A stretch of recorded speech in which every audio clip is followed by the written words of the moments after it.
গতকাল রাতে হঠাৎ করে আমাকে হচ্ছে এসএসআর যিনি হচ্ছে আমার এই মামলা তদন্তকারী অফিসার, তো উনি হচ্ছে আমাকে কল দিয়ে আমাকে বলতেছে যে হঠাৎ করে আমি বলতেছে তোমার বাইকটা উদ্ধার করা হয়েছে। ইভেন 11 সেপ্টেম্বরের যে ঘটনাটা আমার সাথে ঘটে আপনারা হয়তো বা ইতিমধ্যে সবাই অবগত আছেন। আমার সাথে আমার একটা ফ্রেন্ড ছিল, আমরা কুমিল্লা থেকে ঢাকা মিরপুর 2 যাই হচ্ছে বাইকটা কেনার জন্য।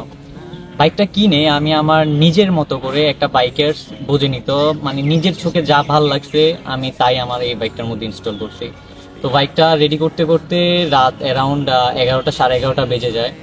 দেন ওইখান থেকে আমি আবার চলে যাই তেজগাঁওতে, ওইখানে রেস্ট করি প্রায় আধা ঘন্টার মতো আমার একটা ফ্রেন্ডের বাসায়। ওইখান থেকে বের হইতে হইতে 12:30, ওইখান থেকে 12:30টাতে আমরা হচ্ছে কুড়িল বিশ্ব রোড হয়ে 300 ফিটে আসি। 1টা-1:30টার মধ্যে আমরা হচ্ছে ওইখানে ছবি উঠাই, ভিডিও করি।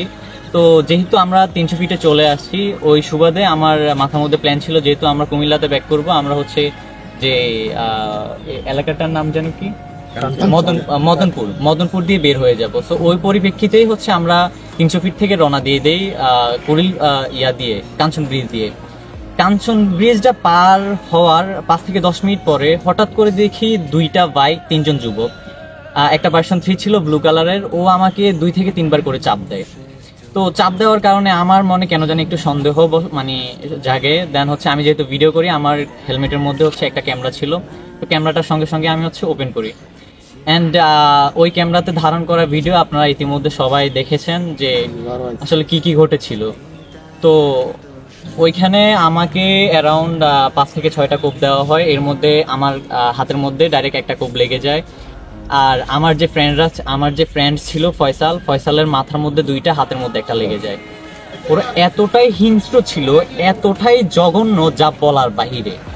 ওরা মানে কি থেকে কি করতে পারে আসলে এটা বলার মতো ভাষা নাই।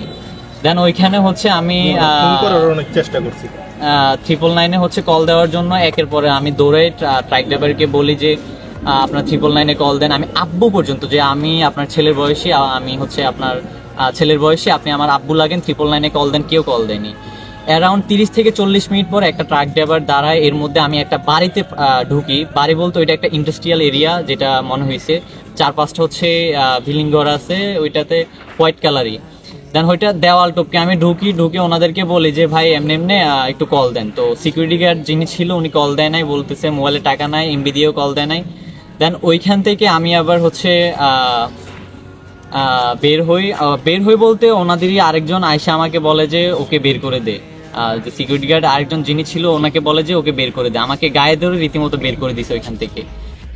বের করে দেওয়ার পরে আমি আবার ভিডিওটা অন করি। ভিডিওটা অন করার পরে 3 থেকে 4টা ট্রাক যাওয়ার পরে একটা ট্রাক ড্রাইভার দাঁড়ায়।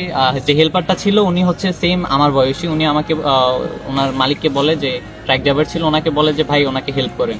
দেন উনি দাঁড়ায়, ওনার মাধ্যমে 999-এ কল দেয়। 999-এ কল দেওয়ার মধ্যেই দেখি, মানে কথা বলা কালীনই দেখি যে পুলিশ চলে আসছে। হয়তো বা আমি যে যাদেরকে বলেছিলাম যে 999-এ কল দেন, তাদের থেকে একজন কল দিয়ে দিছে। দেন কল দেওয়ার পরে 999-এ পুলিশ আসছে। পুলিশ হচ্ছে ওইখানে ঘটনাস্থলে এসে আমাকে এবং আমার ফ্রেন্ডকে উদ্ধার করে। ইভেন এই সময়টার মধ্যে ওরা যেটা করছে, আমার বাইকটা নিয়ে চলে যায়, আমার আইফোনটা নিয়ে চলে যায়, iPhone 14 Pro Max, এবং বাইকটা নিয়ে চলে যায়। গতকাল রাতে হঠাৎ করে আমাকে হচ্ছে এসএসআর যিনি হচ্ছে আমার এই মামলা তদন্তকারী অফিসার, তো উনি হচ্ছে আমাকে কল দিয়ে আমাকে বলতেছে যে হঠাৎ করে আমি বলতেছে তোমার বাইকটা উদ্ধার করা হয়েছে। ইভেন যাকে তোমরা উড়াই দিছে, তোমার ফ্রেন্ড উড়াই দিছে, ওকে হচ্ছে ধরতে পারছে।